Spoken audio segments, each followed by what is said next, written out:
Welcome back to Old School Sports and our OOTP 23 playthrough of the Kansas City Royals. We are at the end of July, so 2 months left in the regular season. The Royals have had an incredible regular season so far. 74-34 record, best record in baseball, and up 12 and a half games on the White Sox in the AL Central. So obviously it would take an epic collapse for the Royals not to make the playoffs this year. Really, at this point, the main thing is to hold on to home field advantage, and probably even more important than holding on to home field advantage is to not have any significant injuries. Right now, Sal Frelick should be back in 1 to 2 weeks. Mackenzie Gore is out for the year, and Jason Dominguez may be back for the playoffs. Ricardo Cabrera is banged up right now with a little groin soreness for our second baseman, and left fielder Stephen Paulini has a mild hamstring strain, but nothing significant there. So I'd say the primary goal right now is to keep the team healthy over these last couple months of the regular season and be ready to hit the ground running when we get to the playoffs at the end of September. And it was a relatively uneventful trade deadline for the Royals this year, in contrast to previous seasons, most notably last season when we really shuffled the team and made a ton of major trades, which helped us ultimately get to the pinnacle last year, winning it all. But it was a very quiet trade deadline in contrast this year. Basically just added 2 center fielders, Brandon Marsh. Picked him up for 3 prospects. He's acceptable defensively, kind of probably a slightly below average-ish offensive profile. He's going to be starting for us against righties. And then we also picked up our old friend Kyle Lewis, who was our longtime center fielder until this past offseason. He ended up signing with Pittsburgh for 1 year, and they have now traded him back to us today. Another player with a below-average offensive profile at this point in his career. Respectable defensively also, good work ethic, and he is going to be our starting center fielder against left-handed pitchers for the time being. We already talked about on the injured list, Sal Frelick had been playing center field for us, even though he is not really all that great a defensive center fielder. We'll see what Byron Nichols wants to do when he gets back. And then, as I mentioned earlier, there is a chance that we would have Jason Dominguez in the mix for the playoffs, although quite honestly, with that serious injury that he suffered, he's not on the 40-man roster right now because he's on the 60-day IL. So as we get closer to the end of the season, we'll see whether we need to make a change to the 40-man roster just to ensure that it's as seamless as possible if we do decide we want Dominguez back for the playoffs. Still uncertain whether he's going to get there. He's out for another 2 months. It's already the end of July, so exactly how healthy and productive he would be if we rushed him back into the lineup is unclear. His offensive profile isn't all that different than the other center fielders we have right now, although he does look like he probably is the best defensively of that quartet. And Shi-Tong Kin, another Rookie of the Month award. He is developing into an incredible player. Looks like was a potentially great acquisition for us to make, picking him up as a free agent from Taiwan. He's considered the number 4 prospect in baseball, even though he's at the major league level. 291 average, 14 homers, 64 driven in, 30 doubles. Good for a 135 OPS plus, 132 WRC plus, and a 2.5 WAR. He's also played all over the infield for us this year, primarily first base, where he started 65 games, but he's also started 7 games at second, 12 at third, and 18 at shortstop. So a good bat and excellent defensive versatility, even though by nature, he's probably best at first base or second base. Doesn't really have the arm to be above average third baseman and doesn't really have the range that you would want at shortstop, but still a very valuable player for our team and a big part of what's been going right for the Royals so far in this 2028 season. And some good news, Jerry Terrell, who was our 5th-round draft choice, was supposedly impossible to sign, and we actually offered him somewhat less than he was asking for. Has decided to sign with us, and he's already played 3 games at rookie ball. Doesn't have a hit yet, but we think he's a pretty interesting prospect for a 5th-rounder. Looks like he would be... he can play anywhere in the outfield, probably mostly a left fielder, as he doesn't have a great arm and doesn't quite have the range that you'd prefer in center field, but he can play there in a pinch. But looks like he's a player who could develop into a plus bat if everything goes well. So happy to have him on board. That just leaves us 2 players looking for massive amounts of money that we're unlikely to be able to sign at this point. David Tucker, the starting pitcher, who definitely potentially could move into a bullpen role if he doesn't develop perfectly, was our 3rd-round pick. At this point, I think we're just going to let him go and pick up the replacement pick. And then Konosuke Yamamoto, 16th-round pick. You can see not much of a profile.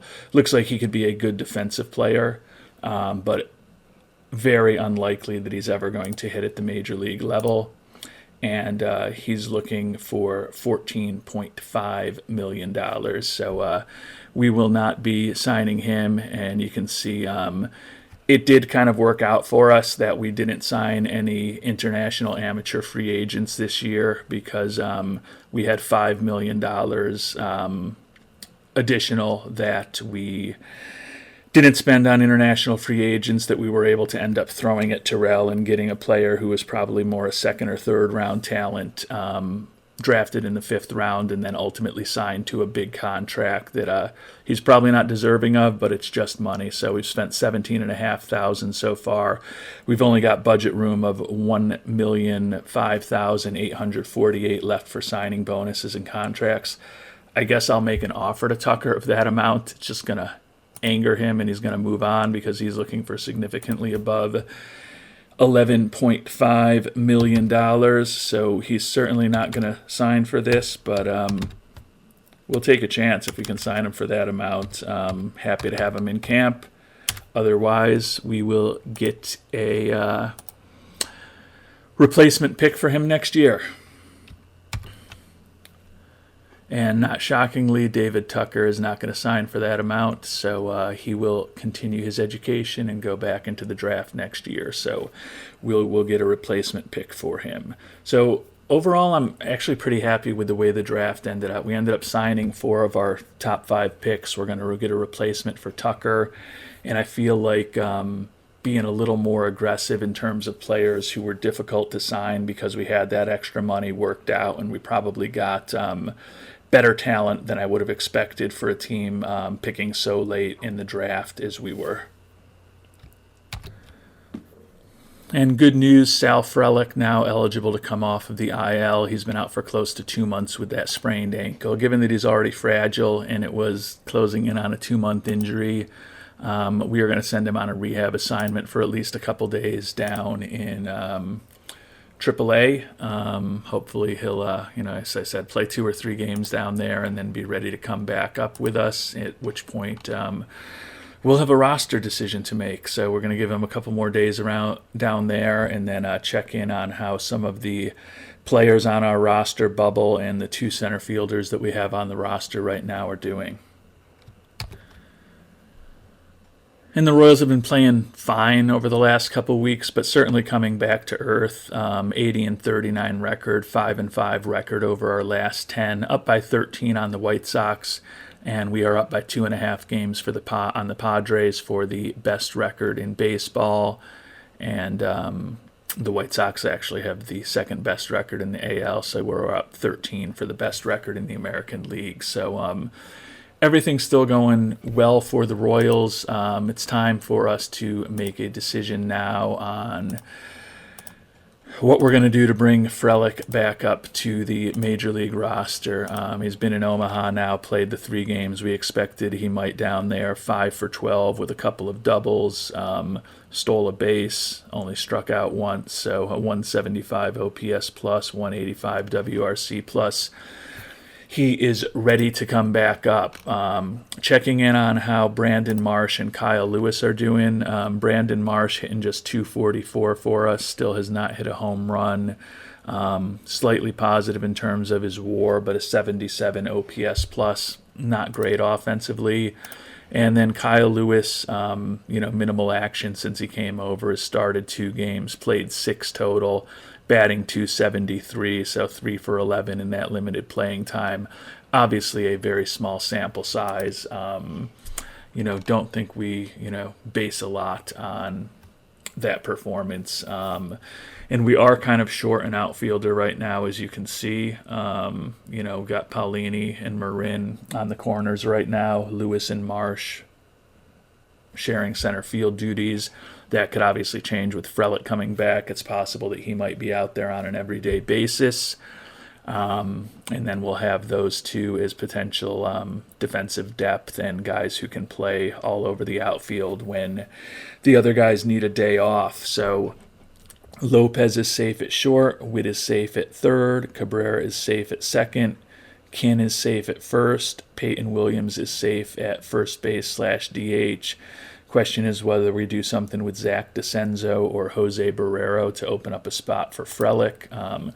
Jose Barrero, a useful utility infielder with a solid bat, only hitting 236 for us this year with an 82 OPS plus, but is a depth in the organization is fine. In the last year of his contract, we picked him up in a trade 2 seasons ago, and Cincinnati retained the majority of his contract. He does have 1 option year left. He might refuse an assignment down to AAA. Zac Disenzo is the other option. Again, a pretty versatile defensive player. Has more at-bats, but hitting just 225 this year, 87 OPS plus. He does have 3 option years left, so he would be easier to send down. Disenzo is still just 3 years and 137 days of service duty, so he's just heading into his arbitration years for us. So he is someone who conceivably could be back with us next year, so I think I'd prefer to keep him happy and at the major league level. So I'm going to see if we can send Barrero down. If he refuses the assignment, though, he refuses to be demoted, then I may try to send Disenzo down. We'll send Disenzo down to AAA. He'll get some playing time there. That'll bring Frelick back up. Let's see what Nichols wants to do with our lineups. And interesting. He is... Actually, Stephen Paulini is the one who loses playing time now. He wants to play Brandon Marsh in right and keep Kyle Lewis in center as often as possible. We are going to change that. We are going to go back to putting Brandon Marsh in center against righties. We're going to keep Kyle Lewis in center against lefties. I do like the fact that our defense is better now with Frelick and left, so I guess the versatility that we've added in Lewis and Marsh has at least convinced Nichols to be playing better defensive center fielders, so I feel that the trades we made have paid off a little bit in that perspective. Still not completely sure that I want both Marsh and Lewis in the lineup against lefties. Don't know that Paulini's the answer either. He doesn't have the best offensive profile against lefties, so maybe it's the right thing to have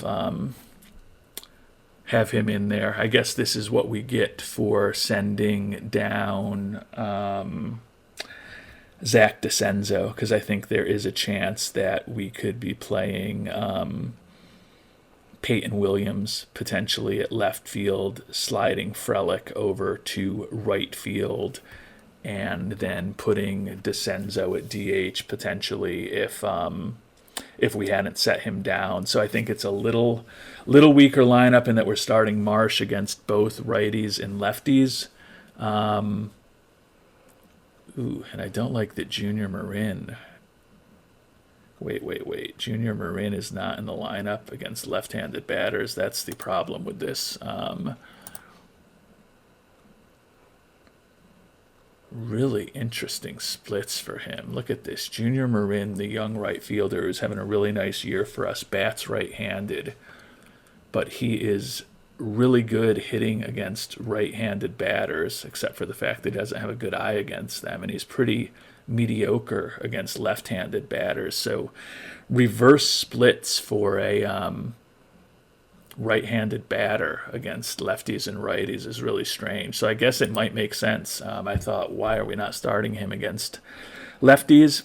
But looking into it, it makes a little bit of sense. He's still having a nice year for us, 263 average, 24 homers, and 73 driven in here in his rookie season.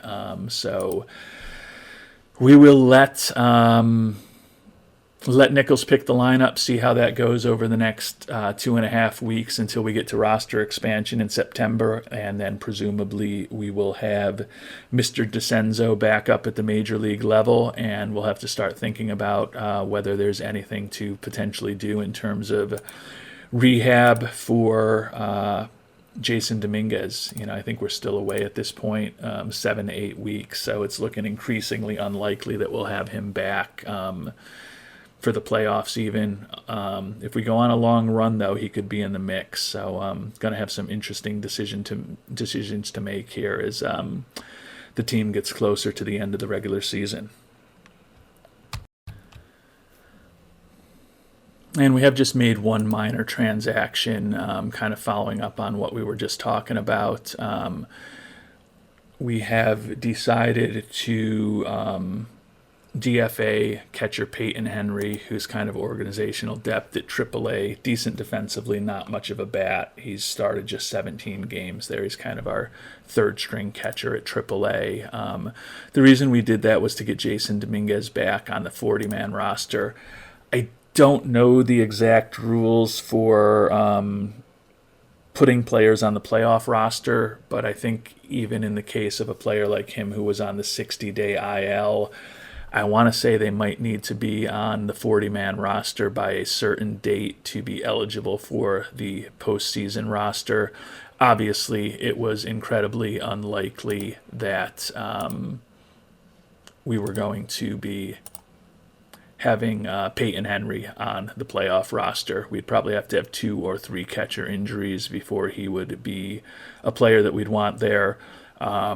So it might be something that we could have done in October when he's back, but I just don't know the exact rules. So in case he's healthy and in case he's looking good in early October, and in case we also have some injuries to some of the other center fielders, want to have the flexibility to ensure that at least he's an option if we want him to be when we get to the playoffs.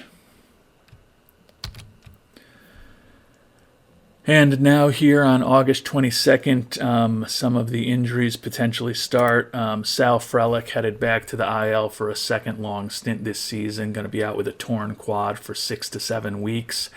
So that definitely puts the playoffs in jeopardy for him, at least in the early rounds. He's been a real useful player for us, tied for the league lead in steals his first year with us in 2026, won a batting title last year, and is hitting .314 this year with 21 steals, a 133 OPS plus over 75 games. But the 2 major injuries have definitely fractured his season. He's a fragile player. He is someone who we extended in the offseason. You can see we gave him a bit of a front-loaded contract, paying him $13 million this year, and then it's $9 million a year for the 5 years after that, given that he is fragile.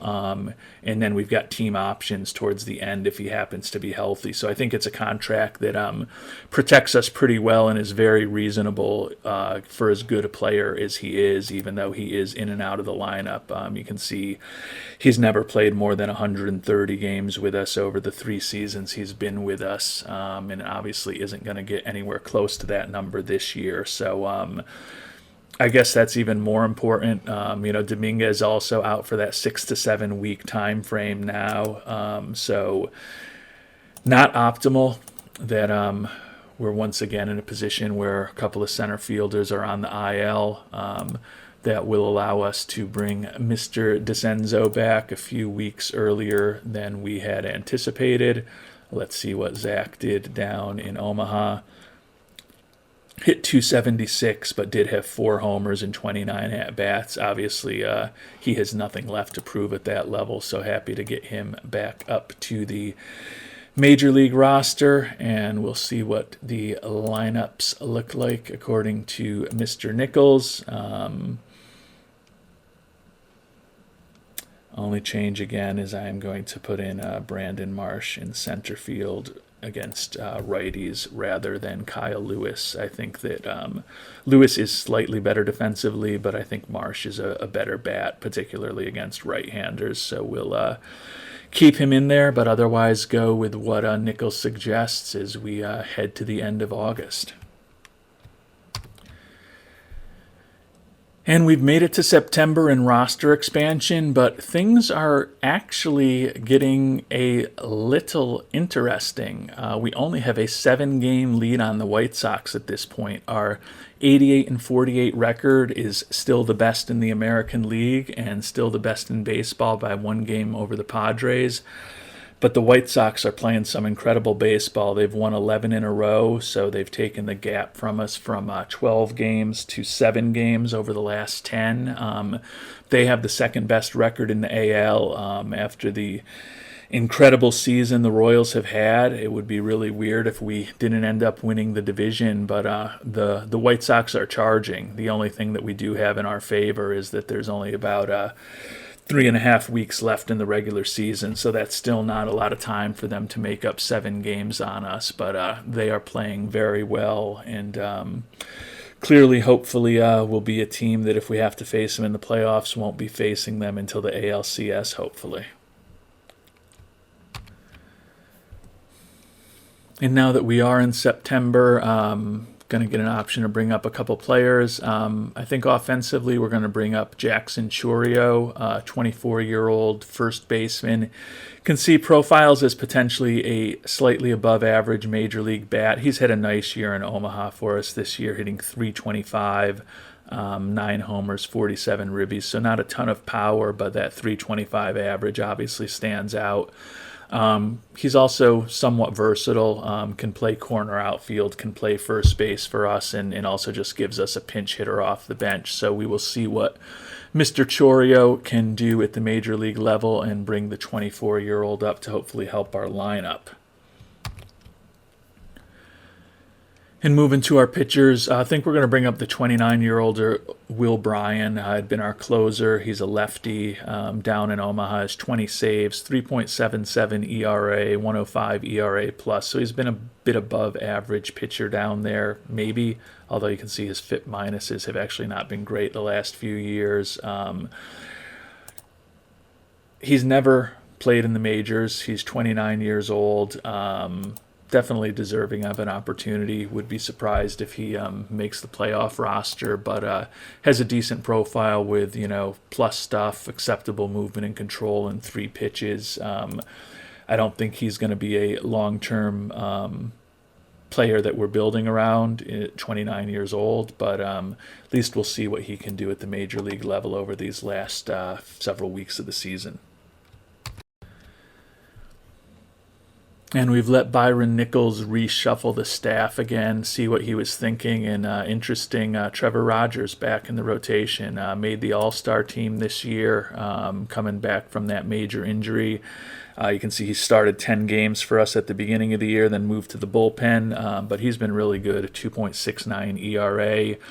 Probably not exactly what he was before the major injury. Obviously, he's not, and he's fragile now. So we're going to have him on a 90 pinch count, similar to what we have with defending Cy Young Award winner Spencer Bauer, who's been solid this year with a 3.18 ERA, but only a 6-8 record. But I would think that there's definitely a chance that Bauer, Williman, Lagerwell, and Rogers will be the rotation that we want to go with for the playoffs. So interesting to see how those guys can perform over the last month of the season and hopefully stretch Rogers out a little bit since he has been in the bullpen primarily over the last couple of months. Well, we've simmed ahead a few days. Royals playing a little better recently, although our last 10 is 4-6. But we're still 6 games up on the White Sox, 91-51 record. Still have the best record in baseball, but it's becoming a little more interesting as far as the AL Central than we had hoped. That said, we've still got a 6-game lead, and we only have 20 games left to play, so that's going to be pretty hard for us to lose. We may increase our chances of losing it. The young outfielder, Junior Marin, going to be out day-to-day with back spasms for 1 to 2 weeks. It's a minimal impact on his hitting, moderate impact on his running. We are going to put him on the IL just to be very cautious. You can see it'll probably cost him a chance at hitting 30 homers, although he'll probably only be gone for 10 days, so he may get back and get to hit the 30-homer mark. But with a couple of key outfielders, Dominguez, who we knew was going to be gone for the year, but Frelick, who is a really key bat in our lineup, also likely to be missing at least the first round of the playoffs, if not more. Just don't want to take any risk that we'll have another key outfielder out when it gets to playoff time. So we're going to be a little extra cautious with Marin, put him on the 10-day IL, and bring up some help from AAA to get us through this next week and a half or so till hopefully he's back and fully healthy. And sending Marin down will give us an opportunity to bring Will Taylor back up, who was at one point our starting center fielder this season before we, after Frelick got hurt and before we made those trades for Lewis and Marsh. So get Taylor back up to the majors, see what he can do over the next week or so. Interestingly, he's hit for the exact same average in AAA as he did in the majors this year, hit 254 in both spots, although a bit more productive with an OPS 11 points higher down in Omaha. So don't think he's going to be regular in the lineup with the fact that we have Lewis and Marsh in front of him, but see what he can do over the next 10 days in the majors and get him a few at-bats and then hopefully have Marin back completely healthy as we get closer to the end of the season and the playoffs. And good news for the Royals in that we have clinched our 4th consecutive playoff appearance here on September 10th.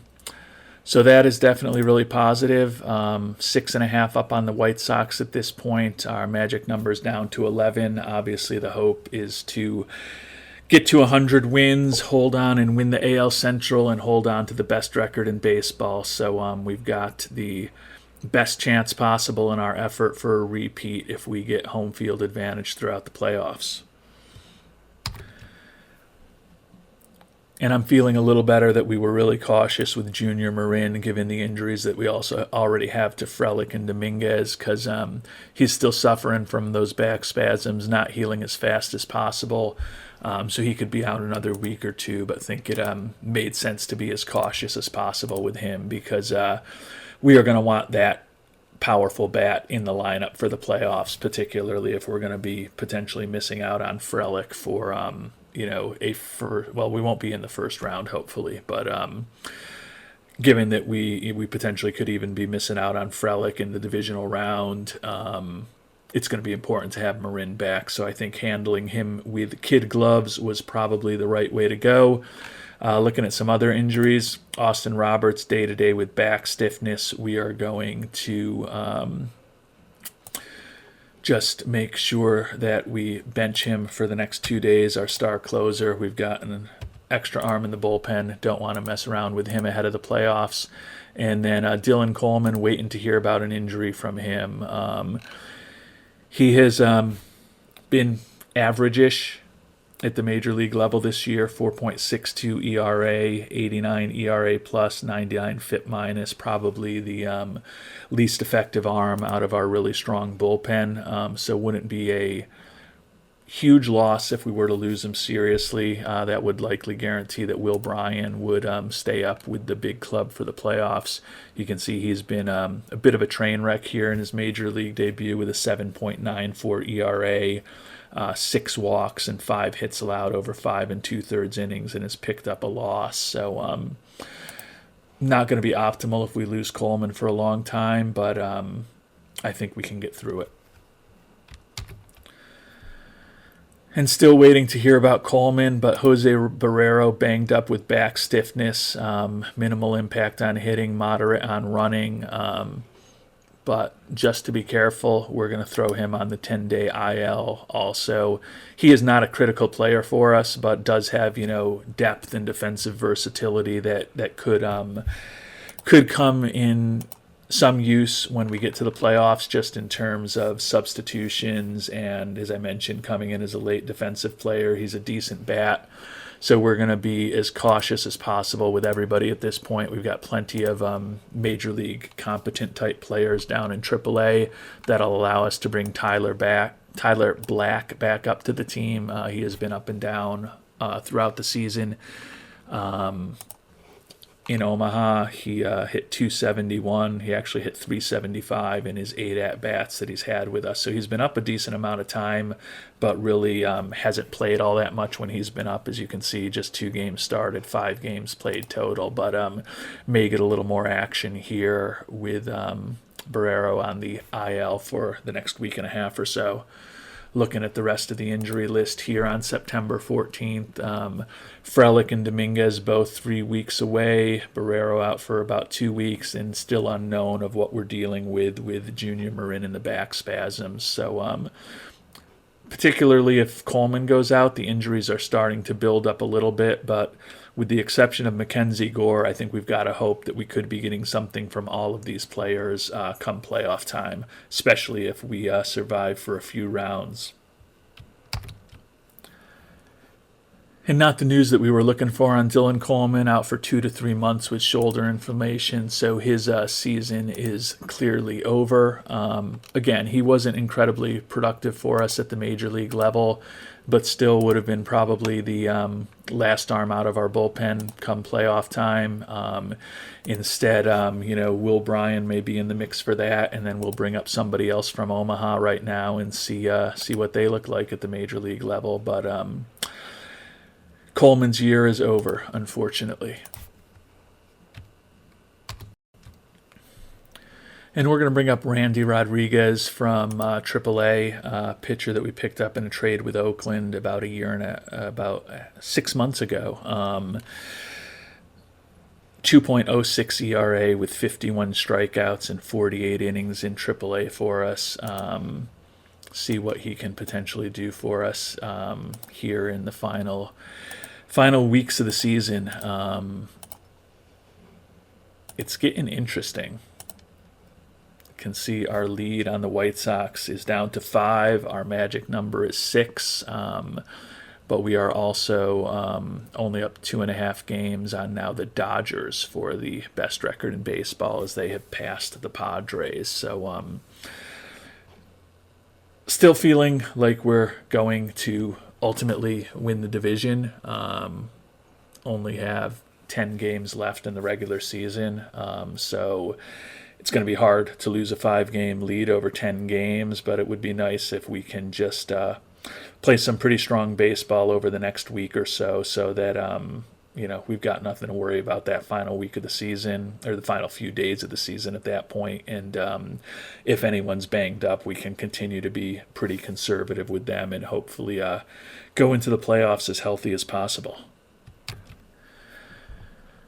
And after clinching a playoff spot about close to 2 weeks ago, the Royals have now clinched the AL Central 157 record with 5 games to go. So that is positive. That means that we've also clinched the best record in the American League.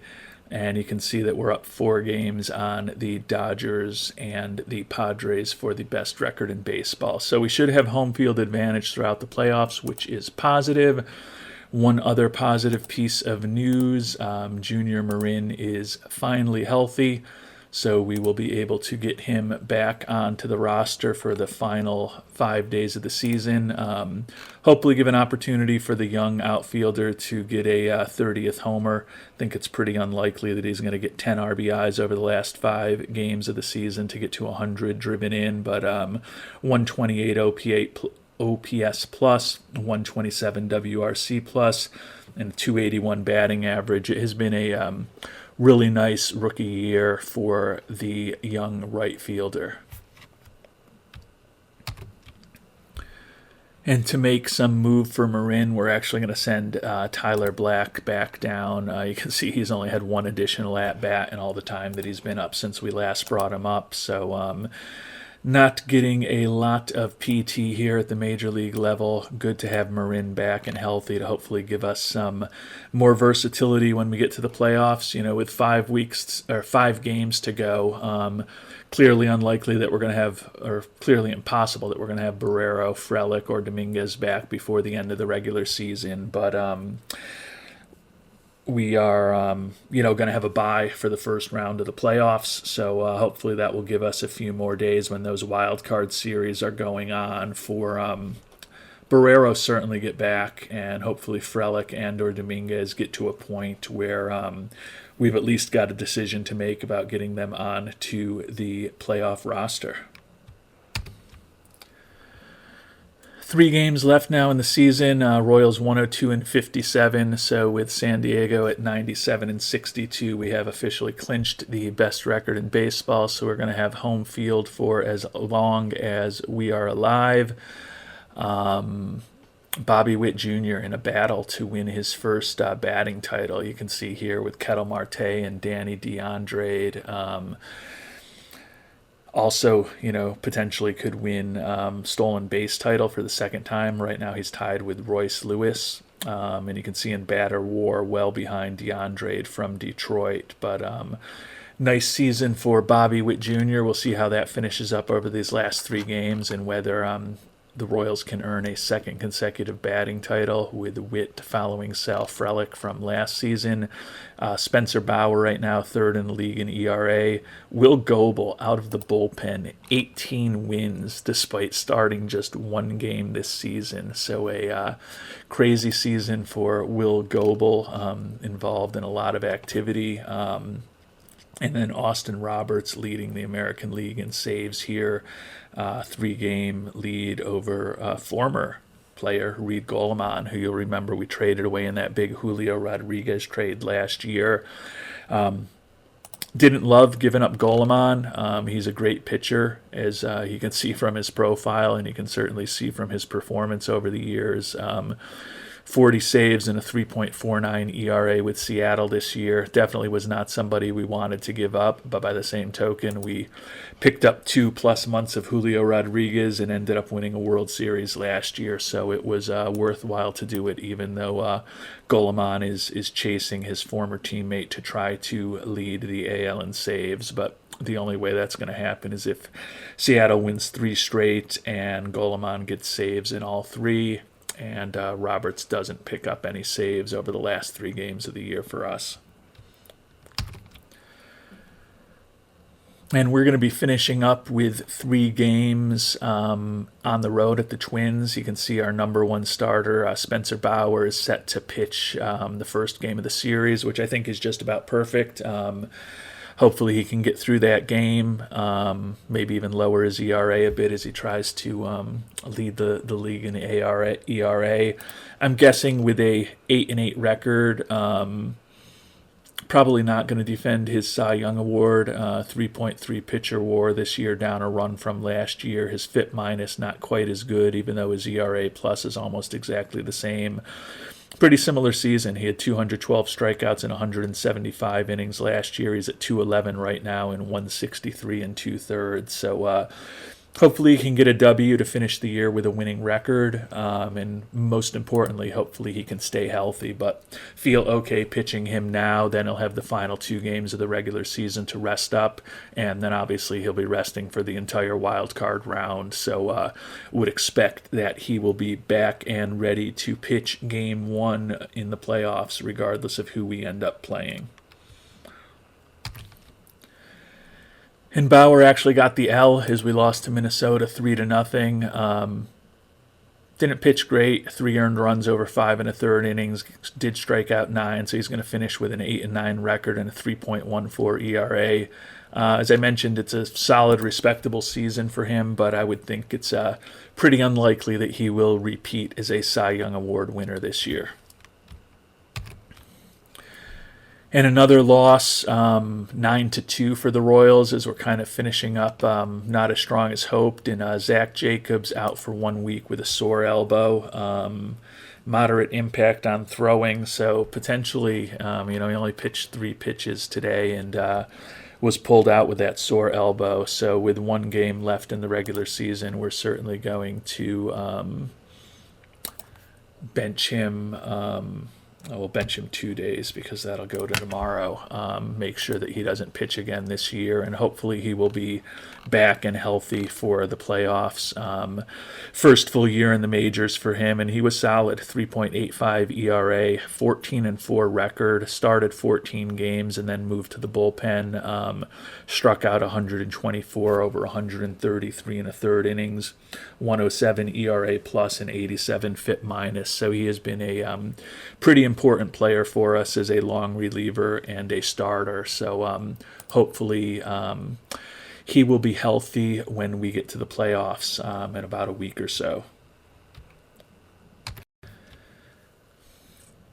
And we did fortunately finish up the regular season on a high note, beating Minnesota 8-1 in the final game of the year. Caleb Lagerwell, 5 innings pitched, only 1 earned run allowed, struck out 6, so a good performance from him.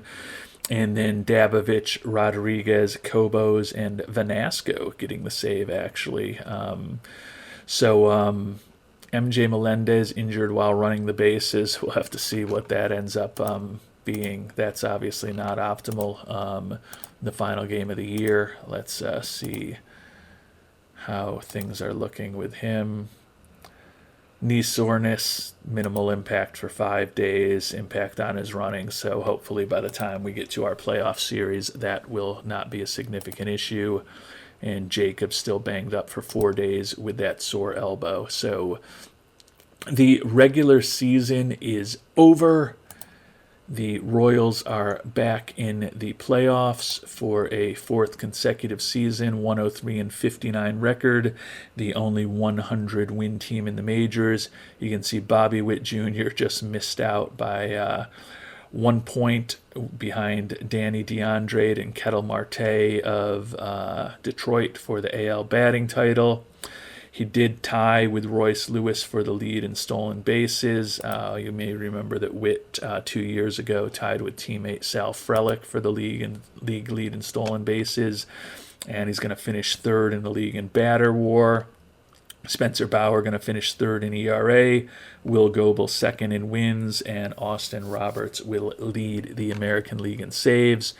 Obviously, after the season, we'll do a deep dive into everybody's stats, but probably the best year of Bobby Witt Jr.'s career, healthy all year long, 600 at-bats, 33 doubles, 24 homers, 91 driven in, batted .308 and just missed out on that batting title, 34 stolen bases as we talked about, 133 OPS plus, and a 7.3 WAR on the season. So the 28-year-old who is the heart of the Royals had a really nice season for us this year.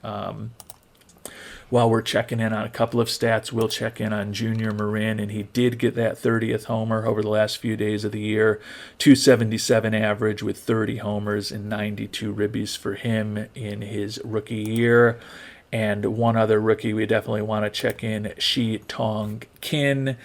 155 games played, 297 average, 25 homers, 92 driven in, good for a 144 OPS plus. Would have to think that the 23-year-old free agent signee from Taiwan is going to be a very strong candidate for Rookie of the Year with that season, and has just been a great addition to the Royals. Before we finish up, also just going to check in on the minor league system. You can see we rank 12th overall, really a bit top heavy with Kin, who we just talked about, and then Alex Vasquez, who is the 7th rated player in baseball. You can see his gap power is already as good as it can be. Still has potential to develop into a real good contact hitter and home run power, and his eye and avoiding strikeouts are already kind of major league average and could get better. Going to turn 22 shortly. Split the 2028 season between high A ball, where he hit 333 and 243 at-bats, and then we moved him up to double A, where he hit 303 over 271 at-bats. Not a great defensive player. You can see he's a corner outfielder for us. Maybe potentially can play first base for us down the stretch, but his infield ratings are not great. But he looks like he can still be a potentially big bat for us in the outfield at some point down the line. Presumably will start next year in AAA. It doesn't look like he really has anything to prove in AA. So Vasquez should be playing in AAA at the start of next season, and probably will be in the majors by this time next year when he is 22 years old. So looking forward to see what he can do for us next season. But before we start thinking too much about next season, we're going to be moving on to the playoffs, where the Royals, as I've talked about, are going to have home field advantage as we try to repeat as World Series champions. And we'll be walking through those playoffs in our next episode. Until then, thank you so much for watching, and hope you have a great day.